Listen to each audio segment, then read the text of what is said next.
नमस्कार मित्रांनो, स्वागत आहे आपलं अंकमंथन या कार्यक्रमामध्ये. तर आज आपण अंकमंथन या कार्यक्रमामध्ये अंकशास्त्रानुसार, संख्याशास्त्रानुसार, या अंकशास्त्रानुसार मुख्य 4 योग असतात. ते मुख्य 4 योगाप्रमाणेच आपलं जीवन दैनंदिन जीवनामध्ये आपण चालत असतो. त्या मुख्य 4 योगानुसार आपण आपल्या जीवनामध्ये कामकाज वगैरे करत असतो आणि आपल्याला काही गोष्टी कळत नसतात.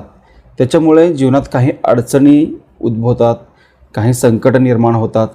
तर हे 4 योग कोणकोणते आहेत आपण पाहूया. एक राजयोग असतो, दुसरा विद्या योग असतो आणि तिसरा चातुर्य योग असतो आणि चौथा दृढ योग असतो. हे 4 योगापैकी कोणतीही एक जरी योग आपल्या जन्मतारखेत जर असेल तर आपण जीवनामध्ये भरपूर काही यश प्राप्त करू शकतो. आणि कशा प्रकारे यश प्राप्त करू शकतो, कशा प्रकारे आपण यश प्राप्त करू शकतो आणि त्या योगाच्या मार्गाने जर आपण आपल्या जीवनामध्ये कामकाज, व्यवहार, बिझनेस, तर आपण आपल्या जीवनामध्ये भरपूर काही सक्सेस मिळवू शकतो, भरपूर प्रगती करू शकतो आणि भरपूर काही आपण आपल्या जीवनामध्ये यश प्राप्त करू शकतो. तर राजयोग असणारे व्यक्ती, त्यांच्यात एक गुण असतो, त्यांच्यात एक गुणधर्म असतो. त्या गुणानेच तो ह्या जगामध्ये, ह्या लोकांमध्ये आपण त्यांना ओळखत असतो. हे राजयोग असणारे व्यक्ती, त्यांच्यामध्ये स्पेशल गुण असतो, नेतृत्व करायची गुण. आणि कोणत्याही व्यक्तींचं त्याने ऐकत नाही.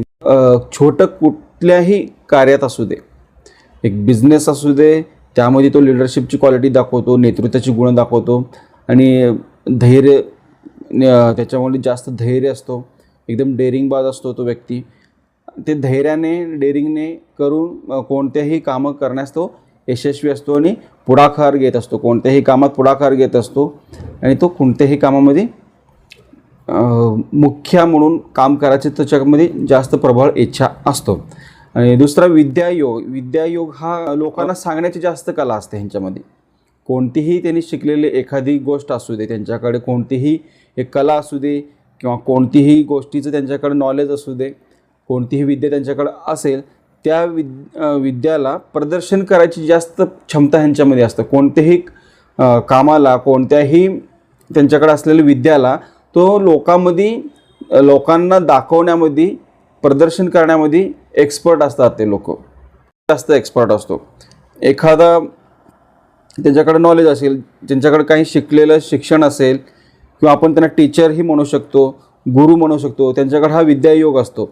विद्यायोग असणारे व्यक्ती फक्त शिकत नाही तर ते इतरांना शिकवायचा प्रयत्न करतात, त्यांना विद्यायोग असतो. जे शिकायचं फक्त शिकून घेतात ना, ते विद्यायोग नसतो. फक्त शिकून घेणं हे त्यांच्या सेल्फ झालं, ते स्वार्थ झालं त्याच्यामध्ये. जे दुसऱ्यांना विद्या दान करतो तो विद्यायोग असतो. आणि सगळ्यात जास्त बेस्ट कला जी असते ते प्रदर्शन करण्याची कला असते आणि हे कला विद्यायोगमध्ये येतो. आणि हे विद्यायोग असणारे व्यक्ती ॲक्ट्रेस, नटनटी, नाटकीय वृत्ती असणारे जे असतात, जे दाखवणं असतं, जे प्रदर्शन करायची कला असते, ह्यांच्यात जास्त करून त्यांच्याकडं विद्यायोग ज्यांच्याकडे असतो ना, तो व्यक्ती प्रदर्शन करण्यामध्ये एक्सपर्ट असतो. कोणतीही गोष्ट त्यांच्याकडे विद्या, नॉलेज असेल तर ह्या व्यक्तीने आपल्या जीवनामध्ये करिअर आणि आपलं जीवन हे प्रदर्शन करण्यामध्ये घालवलं तर आपलं जीवन, आपण ह्या प्रदर्शन करण्याच्या मार्गाने जर आपण जगामध्ये काम वगैरे करत असाल, बिझनेस, कोणतीही गोष्ट आपल्याला आवडणारी, ती आपण त्याच्यामध्ये यश प्राप्त करू शकता. पुढची आहे चातुर्य योग. ह्या व्यक्तीमध्ये चातुर्य योग खूप असतो. चातुर्य योग म्हणजे हे व्यक्ती खूप प्रॅक्टिकली असतात. प्रॅक्टिकली म्हणजे कोणतीही गोष्ट त्यांच्याकडे शिकलेलं असेल किंवा कोणी त्यांना काही सांगितलं आणि त्यांनी कुठलीही गोष्ट शिकून घेतलेलं असेल तर त्यांनी त्याच्यावरती भरोसा नाही ठेवत.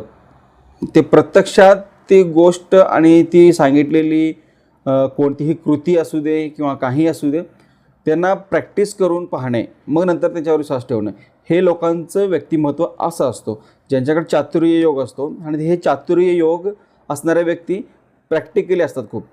आणि हे व्यक्ती प्रत्येक गोष्टीमध्ये प्रॅक्टिकली पाहत असतात. त्यांची पाहायची नजर जी असते ते प्रॅक्टिकली असते. आणि कोणतीही गोष्ट ते सत्य आहे की असत्य आहे हे पाहण्यासाठी त्यांनी फक्त कोणी सांगितल्यावर भरोसा नाही ठेवत. आणि हे व्यक्ती कुठलीही गोष्टीवरती प्रॅक्टिस करून पाहत असतो. आणि ती व्यक्ती प्रत्येक ठिकाणी प्रत्येक गोष्टीला त्यांच्याकडे असलेलं प्रत्येक नॉलेज, कोणतीही त्यांच्याकडे असलेलं शिक्षण म्हणा, कोणतीही त्यांच्याकडे विद्या कला काही असू दे, त्यांच्याकडे असलेलं एखादं कोणतीही गोष्ट त्यांनी त्यांच्यावरती प्रॅक्टिस करून पाहतात. आणि त्यांच्यावरती ते तर्क म्हणतो आपण, ते गणिती कृती म्हणतो, गणित करत असतात. त्यांनी प्रत्येक गोष्टीवरती कॅल्क्युलेशन करत असतो. आणि हे व्यक्ती आपण ह्याच्यात म्हणू शकतो की बँक क्षेत्रामध्ये वगैरे, कारण तिथं एकदम शार्पनेस पाहिजे आणि चातुरपणाने प्रॅक्टिकली पाहिजे. गणित कसं असतो माहिती आहे का, प्रॅक्टिकली असतो तो. 1+1 म्हणजे 2, म्हणजे हे प्रॅक्टिकली झालं. आणि तुम्ही एक स्टेप ठेवला, त्याच्या बाजूला अजून एक स्टेप ठेवला, हे दोन्ही मिळून किती झाले, 2च होणार. म्हणजे हे प्रॅक्टिकली असतो. असं प्रॅक्टिस करून पाहणारा व्यक्ती जो असतो तो चातुर्य योग. आणि ते प्रत्येक गोष्टीमध्ये चातुरपणा दाखवतं. ते सत्यामध्ये कसं आहे किंवा त्याची उपयोग कसे होईल आणि त्याची कृती कसे होईल, हे सगळ्या जे गोष्टी प्रॅक्टिस करून पाहणारा असतो तो. प्रत्येक गोष्टीमध्ये तो करून पाहण्यामध्ये विश्वास ठेवतो. ते सांगितल्यावरती विश्वास कधीच ठेवणार नाही. आणि हे असं आपल्याकडे जर चातुर्य योग असेल तर आपण कोणत्याही क्षेत्रामध्ये जीवनाचं करिअर आपण चातुर्य योगाच्या म्हणजे कुठं चतुरपणाची कामाची गरज असते किंवा कुठे डोके लावायची जास्त गरज असते, त्या क्षेत्रामध्ये जर तुम्ही काम करत असाल तर तुमची जास्त प्रगती होईल. आता फिल्म इंडस्ट्रीमध्ये पाहिलं तर आपण फिल्म इंडस्ट्रीमध्ये जास्त डोकं लावायची जे कामं असतात आपल्याला, ते एडिटिंग करण्यामध्ये की हे असं झाल्यावर कसं दिसेल आणि हे आपण हे अशी एडिटिंग केल्यावर कसं दिसेल. म्हणजे आपल्याला एडिटिंग करण्याची हे जे प्रोफेशन आहे, जे एडिटिंग करण्याची जी व्यवसाय आहे, तिथं जर आपण चातुर्य आपलं बुद्धी जर दाखवली आणि आपले चातुरपणा किंवा प्रॅक्टिकली गुण आपले जर तिथं जर दाखवलात आपण, तर त्या क्षेत्रामध्ये आपण भरपूर यश मिळवू शकता आणि भरपूर काही आपण त्याच्यामध्ये कमवू शकता. म्हणजे चातुर्योग असणारे व्यक्ती कोणतीही गोष्टीला प्रॅक्टिस करून पाहण्यामध्ये जे कामं असतात तुमचे, त्या क्षेत्रात तुम्ही जाऊ शकता आणि त्या क्षेत्रामध्ये तुम्हाला भरपूर काही यश मिळू शकतो. दृढयोग. आता दृढयोग हे आपल्या माणसाच्या एक वृत्ती असतो की चंचलपणा आणि दृढ निश्चय, हे दोन्ही गोष्टी आपल्या माणसात असतात. आणि हे दृढ निश्चय म्हणजे दृढ योग असणारे व्यक्ती ना एक दृढ निश्चय करत असतात की कोणतीही कामं हे करायचं म्हणजे करायचंच.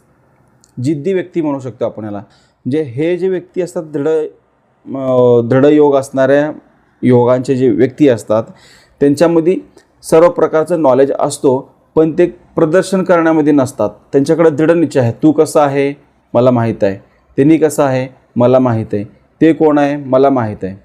म्हणजे त्यांनी सगळ्यांचं ऑब्झर्वेशन करतात आणि एक निश्चय करून टाकतात की हे व्यक्ती असंच आहे आणि असंच असणार आहे आणि असंच राहील. एवढे जे त्यांच्याकडे कॉन्फिडन्स आता येतो ना, हा दृढ निश्चय करणाऱ्या व्यक्तीमध्ये असतो.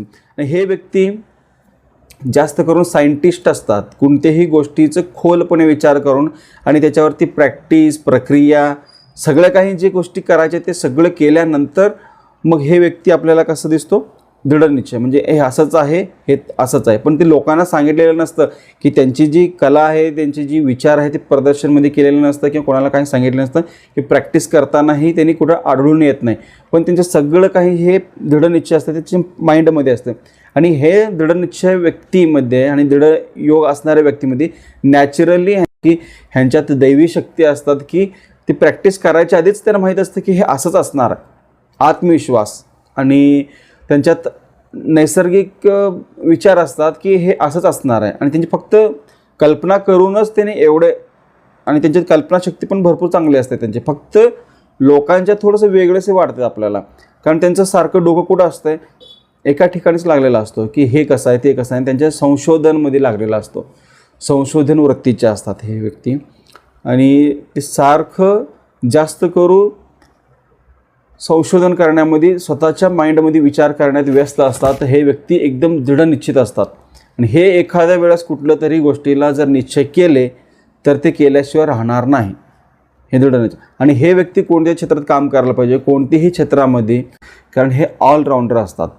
दृढ निश्चय व्यक्ती ऑलराऊंडर असते. कोणतीही कामे सहजपणे आणि मन लावून काम करू शकतात. आणि कोणत्याही क्षेत्र असू दे, यांची दृढ निश्चय जर असेल तर 100% काम ह्याने पूर्ण करणार, एवढी हमी असणार आहे.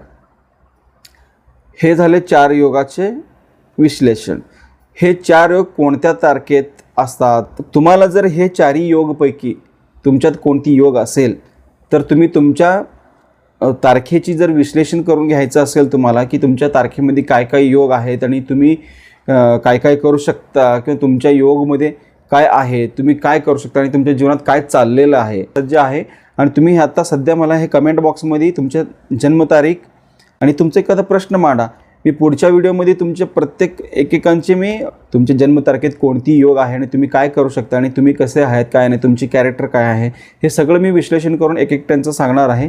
त्यासाठी तुम्ही सबस्क्राईब करा, बेल आयकॉन प्रेस करा, कारण उद्या मी व्हिडिओ घालणार आहे. उद्या किंवा परवा 2 दिवसामध्ये घालणार आहे. तुमचे जे कमेंट बॉक्स नेक्स्ट व्हिडिओ येईल, कसे आहात काय नाही, तुम्ही कोणाशी कसं काय राहू शकता आणि तुम्ही जीवनामध्ये जगत असताना तुम्हाला सक्सेस कशामध्ये मिळतो आणि कोणत्या क्षेत्रात मिळतो आणि तुम्ही कोणत्या व्यक्तीसोबत राहिल्यानंतर तुम्हाला जास्त सक्सेस मिळेल किंवा कोणत्या व्यक्तीसोबत तुम्ही राहायला नको, हे सर्व जे गोष्टी आहेत, तुमची घरची वास्तू वगैरे, तुम्ही कोणत्या दिशेला राहायला पाहिजे, म्हणजे ज्योतिषमध्ये जे काही असतं आहे सगळं माहिती, ती वास्तूची असू दे किंवा संख्याशास्त्राची असू दे किंवा ज्योतिषशास्त्राची असू दे, ही सर्व माहिती मी तुम्हाला तुमच्या तारखेनुसार मी पाहून तुम्हाला सांगणार आहे. सबस्क्राईब करा मित्रांनो आणि बेल प्रेस करा, नोटिफिकेशन ऑल करा, कारण पुढच्या व्हिडिओ माझे तुम्हाला ज्यावेळेस अपलोड होतील त्यावेळेस तुम्हाला त्याची नोटिफिकेशन मिळून जाईल. आणि पुढच्या व्हिडिओसाठी तोपर्यंत